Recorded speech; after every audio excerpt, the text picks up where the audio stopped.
Hello, my name is Kathy Kacer, and I'm delighted to talk to you today about my new book for adults. This book is called Restitution, A Family's Fight for Their Heritage Lost in the Holocaust.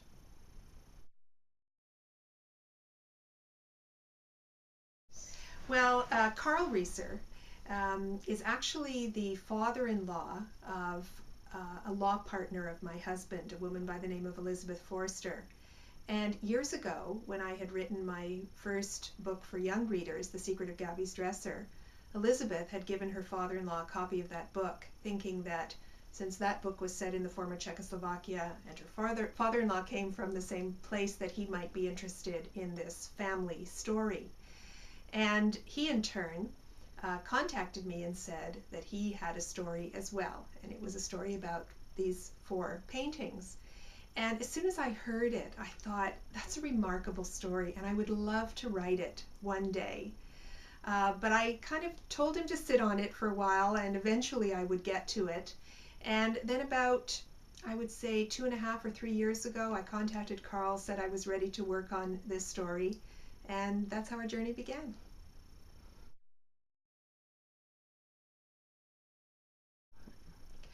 Well, there are a number of compelling moments in this story. The first of which is this family's ability to get out of Czechoslovakia literally on the verge of the Second World War. They fled from their home in a small town called Rakovnik. They fled from there to Prague on the day of the invasion of the Czech Republic by the Nazis. They fled from Prague to France just days ahead of the arrest of Jews within Prague, and they left France for Canada literally several days before the invasion of Poland by the Nazis as well. So just their ability to get out of Czechoslovakia at that time, out of Europe at that time, was remarkable.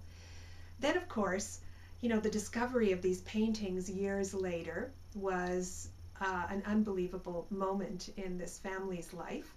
And of course, all of the elements of getting the paintings out of Europe, particularly with the help of this smuggler who managed to get these paintings out of the Canadian embassy where they were being harbored at that time, across the border into Germany, and then on a plane here to Toronto. So even though this is a true story, it has these moments of high tension and high excitement that kind of read like this great adventure story. You can almost not believe the truth of it. It's so remarkable.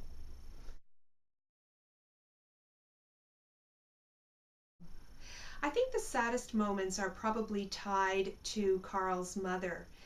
She was really, I would say, the primary force within the family. Certainly Karl's father was an important person in helping this family get out of Czechoslovakia, but his mother kind of emerged at a critical time to be a driving force for this family.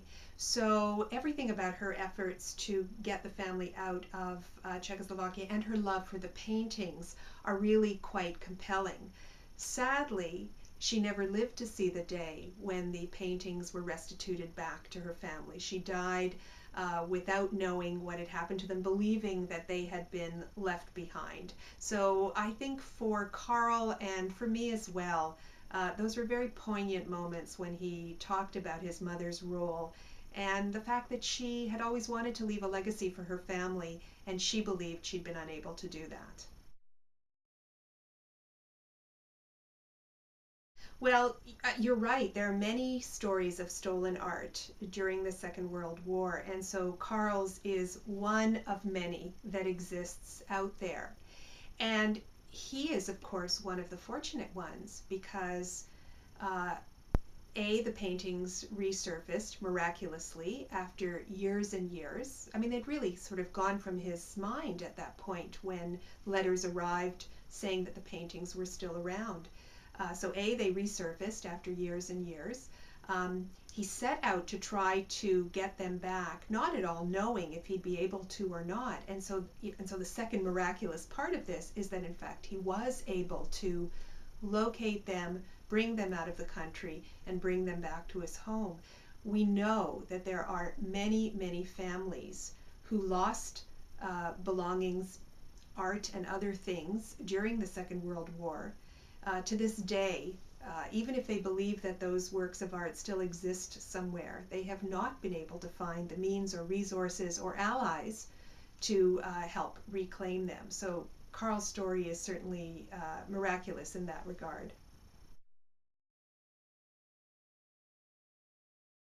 Yes, the two heroes of the story, and Karl would agree that they are both heroes. Richard Vanden Bossche, who was the diplomat at the Canadian Embassy in Prague at that time, and Theo Krahl, the art smuggler, the alias that I've given him, Theo Krahl, it's not his real name.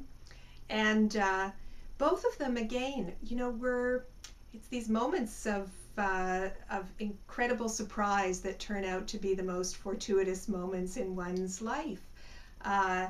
Karl was meant to meet with an embassy diplomat in Prague when he was there trying to figure out what to do with the paintings.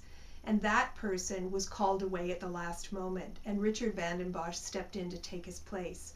Well, it turned out that Richard Vanden Bossche was the right person to meet with, because not only was he a diplomat there to help Canadians in need, but he happened to be personally moved by Karl's story. So I think, and Karl believes, that Richard went out of his way to be that helpful person and to be that ally that Karl was looking for. When Karl needed to find somebody who had the other kinds of resources to be able to get the paintings out of Prague at that time, he managed to locate Theo, who again, miraculously, was living practically around the corner from where Karl lived. And Theo was the person who had this thriving business going on, some of it legal, some of it not quite so legal.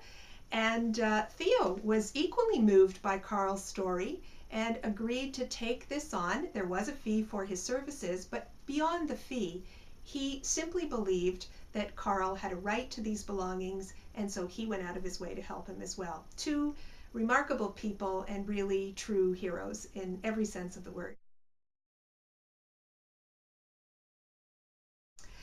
Well, that's such a beautiful quote that ends the book. And I certainly know a lot about family legacy as well. I am the child of Holocaust survivors, and the first book that I wrote for young readers was a story about my mother, and also had to do with not paintings, but a piece of furniture that has been passed down and that remains with me at this point. So as important as that is to me, and passing those stories on to my children who are now grown, but other children as well, I share Karl's desire to keep the legacy alive, to make sure that our children are aware of it and everyone out there is aware of it. So when I read that quote, I knew that that was how the book needed to end. And really that is the message of this story. It's about family legacy, staying within a family, retrieving it and keeping it as part of a family's history, and then passing it on for the next generation.